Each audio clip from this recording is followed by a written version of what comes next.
Hey y'all, it is Matilda Cooks here, and today I am going on the second leg of my fermenting journey. And so I am going to be taking all of this beautiful, here, let me go ahead and reverse the image. Taking all of this beautiful Napa cabbage that I just got at the farmer's market, and I am going to be turning it into kimchi. And I knew that kimchi would be a hit for me as far as fermentation goes because I love it. I love kimchi. I love everything about it. I love the spiciness. I love that briny fermentedness, but it has so much garlic and the ginger and all the flavor. And I found a vegetarian recipe from a gal named Maangchi. And so I am going to be testing out her recipe today, which I'm sure is fabulous because I know she knows what she's doing. And so we're going to transform this beautiful cabbage into kimchi. All right, so I am bringing you back just in time for me to get my paste into my blender. Again, this is the Maangchi vegetarian kimchi base recipe. So in this base is vegetable stock, and I've used my Better Than Bouillon vegetable base, and so that is in here with the 2 tablespoons of rice flour and 1 teaspoon of sugar. So that is what makes the base there. And then to that, I am going to add just a little bit of the vegetable base that was left on my spoon from when I made the original vegetable base for this paste, and then call that a day because I'm going to put 1/3 cup of water in, but I don't feel like I need to go ahead and cook it in there because it's going to blend up in there just fine. I have got 9 cloves of garlic. I've got a little more ginger than she called for, but I like ginger, and then the 1 onion. And then to that is 1/3 cup of water. And then this is literally 3 tablespoons worth of salt. So we're gonna put that in, and this is like what she says is the exact proportion of her salt to salt ratio from when she puts in her salted shrimp and her fish sauce. And again, this is the vegetarian recipe. So let's blend it up.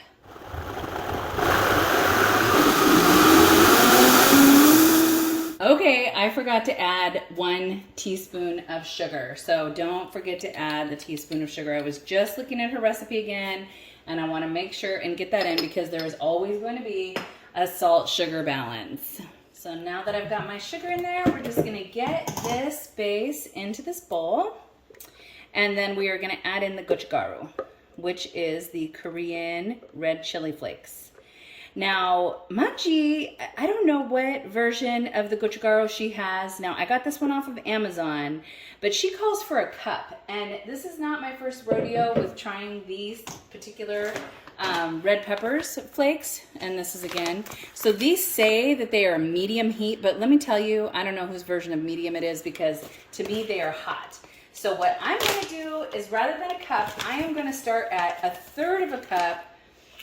I'm going to go there, and then we're going to see how it goes. And if I feel like I can use more, then we'll use more. Let's give it a taste. Good Lord, is that salty? But I think it might be hot enough. I might add just 1 little bit more of the gochugaru. I'm happier with even the consistency of that because I think that, you know, she obviously had that consistency measured for having a full cup of the peppers in there. And so I've got basically just a little over 1/3. I just put in probably probably about 2 tablespoons more. But I even like that consistency better. And this is going to be hot, and tasting it, it is salty. It's garlicky.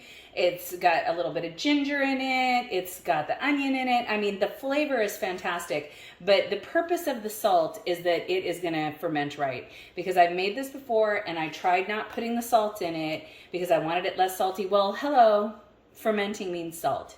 So let's go ahead and mix this into our vegetables. Now this cabbage, I did it exactly like she did. This is 2 hours worth of letting this salt brine with the water in it, and then draining it, rinsing it and draining it 3 times. So this is all of, and I had some green leaves for the outer leaves, so mine looks a little greener than hers did, but I thought, why not use them? I just was like, why waste not, want not, you know how I am. All right, so look at how nice and flexible and bendy these are. These just turned out perfect. Okay, so we have got that. And then we have got everything that's in her recipe. I legit went and got everything. So this is the Korean radish. I've got the green onions. I've got the carrots and the garlic chives. So let me tell you, it is a fiesta of aromatics in here today. So now I'm just gonna go ahead and just kind of hand mix this in. And then we are gonna be putting in our kimchi base. So I'm putting this whole thing in because it is what the recipe calls for, and she looked like she had a little bit extra at the end of her video too, but she said don't waste it and just kept on flopping it on, slumping it kind of on the top because it's obviously messy. So now you just work this in. Gosh, it looks, I'm just so happy with this. It looks like hers to me. Oh, I can't wait to taste this. And she tastes it right out of the making. You know, she says let it ferment for 2 weeks in your refrigerator or on your counter for a couple days if you want a quicker ferment. And she actually tastes it like right after it's mixed. So I am going to do the same thing. Okay, let's take a bite.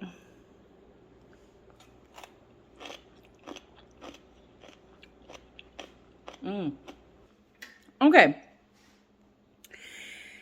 So to me, it is very salty, like very, very salty.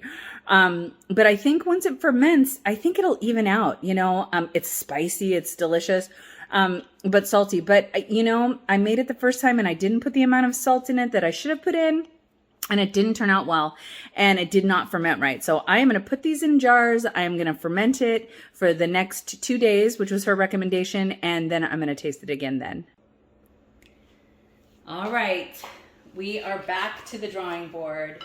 This is now my third and final batch of kimchi. And I want you to know I finally have it. So what I realized is that there was obviously too much salt in the last batch. And I'm gonna go ahead and jar this up while I'm talking.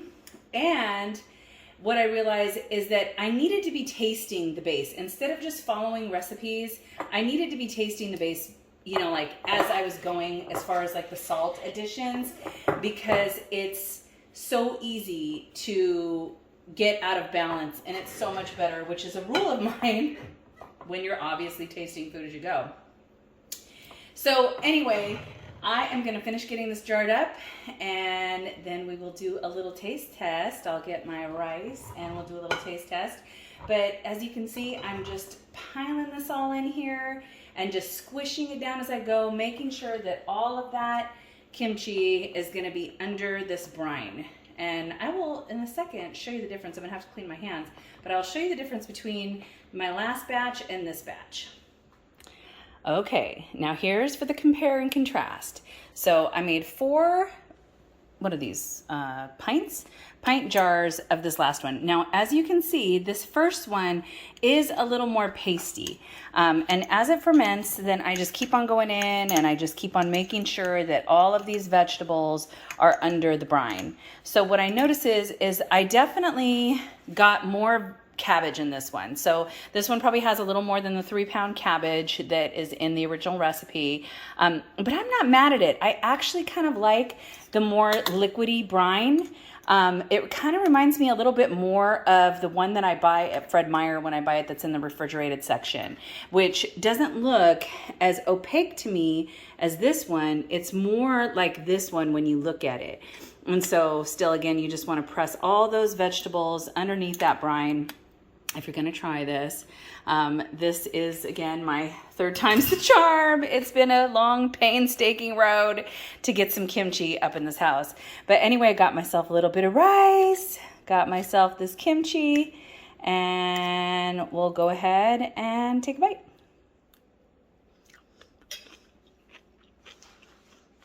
And guys, I'm talking with my mouth full.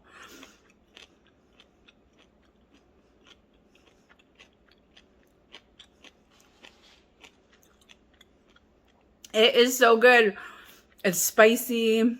It's garlicky. It's delicious. I don't get the ginger as much because I think I put a little more garlic in this time, but it is delicious, you guys. I'm so excited that the 3rd time is actually the charm. And it was worth the wait. And it was worth the the work, because it's not easy. I mean, it literally is a process. So I encourage you to go watch Maangchi's video to see the entire process from start to finish. But trust me when I tell you, before you add the salt, just do it a third at a time, because where I went wrong with that salty one is that I put in the 3 tablespoons of salt before tasting. And so because my veggie stock has some salt in it, and I think maybe her veggie broth just didn't have any salt in it. I mean, that's the only thing that I can think would be different, because I followed her recipe actually to the T, which I never do.